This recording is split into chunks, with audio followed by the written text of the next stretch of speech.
We're joined today by Cassandra Coleman, Executive Director of the America 250 PA Celebration. Now, you've been charged with efforts to celebrate America's 250th semi-quincentennial, if I'm saying that correctly. Good job, yes. What's your job involved with, and what does this look like moving forward? Sure. So America 250 PA was created by the Commonwealth to be the go-to organization to plan all of the programming projects and events for 2026. And we've actually been in existence since 2018. So it has been a long time coming of setting really a real strong foundation and making sure that every corner of the Commonwealth, every Pennsylvanian in every county are truly involved in these programs and projects. How did the commission come together, and what's been involved in the planning? Yeah, so the commission was actually created by legislation, again, back in 2018. It was in response to congressional legislation that was passed in 2016 by U.S. Congress. And Pennsylvania was one of the first states in the nation to create our own statewide organization. It was signed into existence by then Governor Tom Wolf. And we created, ultimately a commission to make sure that all caucuses of the legislature have their appointments, as well as making sure as many diverse perspectives were at the table as possible. So we have an advisory committee from all across the Commonwealth. And something that was really important, again, to make sure that every county is engaged in this initiative was to create a county advisory committee. So every county has a representative as well. We had last spoken, you joined us on PCN in 2022. Can you give us some updates of some of the progress that you've made since we had last talked? Yes, so a lot of progress has been made, and we're really, really excited. We are actually the first state in the nation to announce that all counties have passed a 250th resolution becoming partners. So Virginia was actually right on our heels. We were able to make that announcement last December that, again, we were the first in the nation. In addition to those counties, we actually have over 350 local municipalities who have also passed the resolution becoming partners. And, I think it's really, really important for this to grow organically and really, really start at the community level. I think, walking these main streets, going and visiting the historic theater, letting these local community organizers and these community leaders really have a voice. And then as a state commission, for us to take all of that information and package it and ultimately sell it, not only to other parts of the Commonwealth. We want Pennsylvanians moving around Pennsylvania and learning about our Commonwealth as a whole. But more importantly, we want folks from across this nation to come and visit here and to see why we all think Pennsylvania is so amazing. We also, this is an opportunity, 2026, with all the sporting events. It's an international, visitor opportunity. So we want to make sure that we're ready, and we will be, to welcome these visitors and to really, again, showcase this Commonwealth as a whole. Can you talk about some of the specific initiatives that you have, making sure that this is really a part county by county by county, and also why it's important to have all of the counties involved on such a local level? Yeah, so I think having the counties involved is really important just because everyone has their own story, and every county, every municipality, really contributed to the overall story of not only the Commonwealth but of the nation, and in their own unique and specific ways. So I think making sure, again, that they're at the table to tell those stories with their voice and not having someone else try to tell their story for them. But as far as the programs and projects, all dozen of our programs and projects, which are available on our website at america250pa.org, are actually implemented in all 67 counties. So, we have a direct effect innovation challenge with our college students, partnerships with over 40 colleges and universities across the Commonwealth. We have which I'm a little biased, I have a 9-year-old at home, but we have a children's program really geared towards pre-K through 4. We go into classrooms, we read K is for Keystone, which is a Pennsylvania written and illustrated book. And then we come in with local mascots, and we pass out America 250 PA backpacks full of all kinds of goodies, including an originally designed America 250 PA coloring book. Crayola Crayons, Pennsylvania company, has donated 50,000 boxes of crayons for that initiative, and it smiles. These kids are actually learning about the importance of this anniversary, but at an age-appropriate level. And we hope that that memory is one that they have, in 50 years, to look back and say, that's when the semi-quincentennial, rolled around. That's when those folks came and visited my school. So we have a bunch of different programs. We also have programming and projects related to the arts community. We have our fiberglass bells that are actually, we're working with Visit Pennsylvania and our tourism office to make sure that these bells are placed at significant locations across the Commonwealth, getting folks again out and learning about them. We have a health and wellness effort. Maybe you're not into, the historical side of this or the civics or the arts, but you like to be outdoors. Why don't you go and run and log your miles in our beautiful county and state parks? So there is something for everybody here.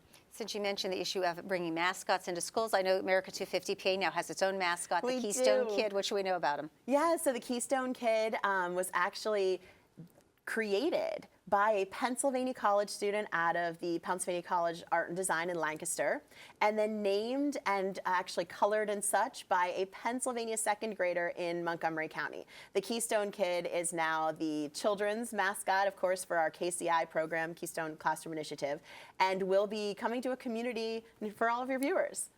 Now, you just mentioned as well the program, the Direct Effect Innovation Challenge, which was aimed at marketing efforts. Can you talk a little bit about how that has progressed and what kind of feedback and response you've gotten from college students? Yeah, so the Direct Effect Innovation Challenge started in 2019. So this will be our 6th year of actually putting this program on this fall.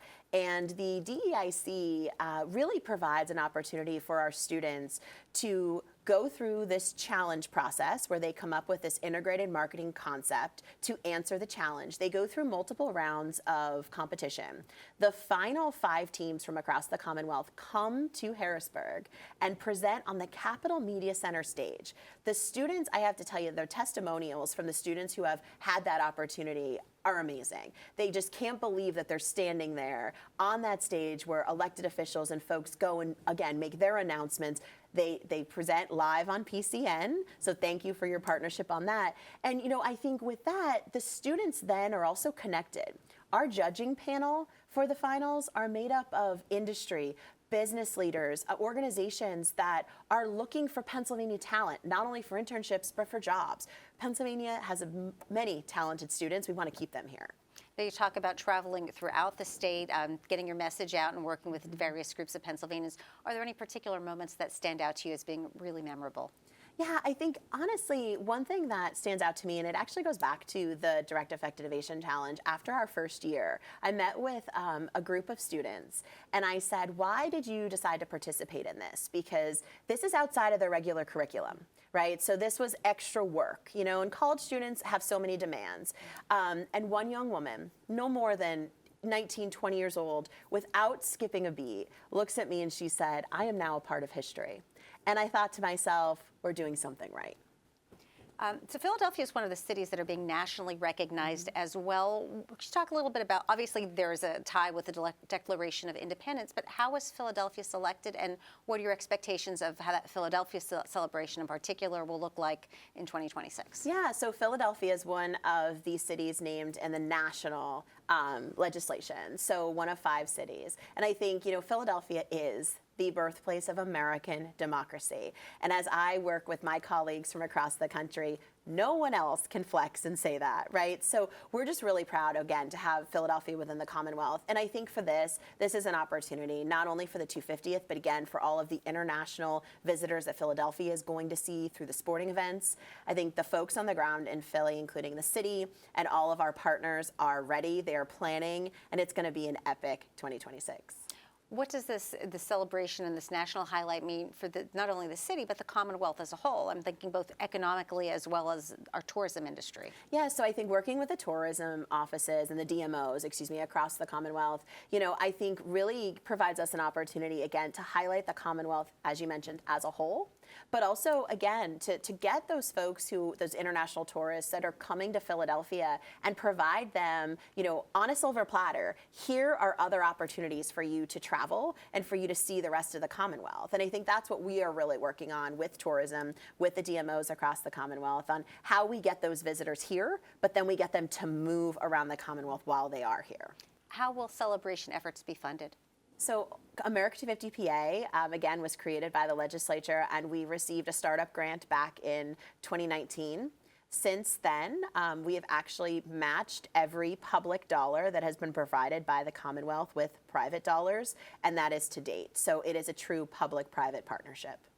What kind of legacy projects are in the works, and how will those be decided and approved as you move forward? Yeah, so one of our legacy projects are our semi-quincentennial bells. These bells are bronze permanent bells. They are being placed no more than probably 7 to 10 across the Commonwealth to really highlight locations that may either have lesser known stories or stories that truly are just left out of the history books. Our first bell was actually dedicated last June at the Dennis Farm. The Dennis Farm is the longest continuously owned African-American owned farm in the country, and we have that gem right here in the Commonwealth. It was amazing to stand there with the 7th generation direct descendants of that farm to unveil that bell. And our next bell is actually going to be unveiled this October at the Hawley Silk Mill up in the Poconos, honoring immigrants, primarily women and children, who forged the nation during the Industrial Revolution. As we speak in early September of 2024, later this month, America 250 PA is hosting a national convening of states. Can you talk a little bit about what this weekend will entail and who'll be involved? Yes, so that has me very excited. So the America 250 PA National Convening of States and Partners will be in Philadelphia September 20th through the 22nd. We have invited all of our colleagues from across the country, as well as all of our in-state partners, to celebrate the 250th anniversary of the First Continental Congress. So that event, we're proud to say we have over 30 states from across the nation and over 250 in-state partners attending.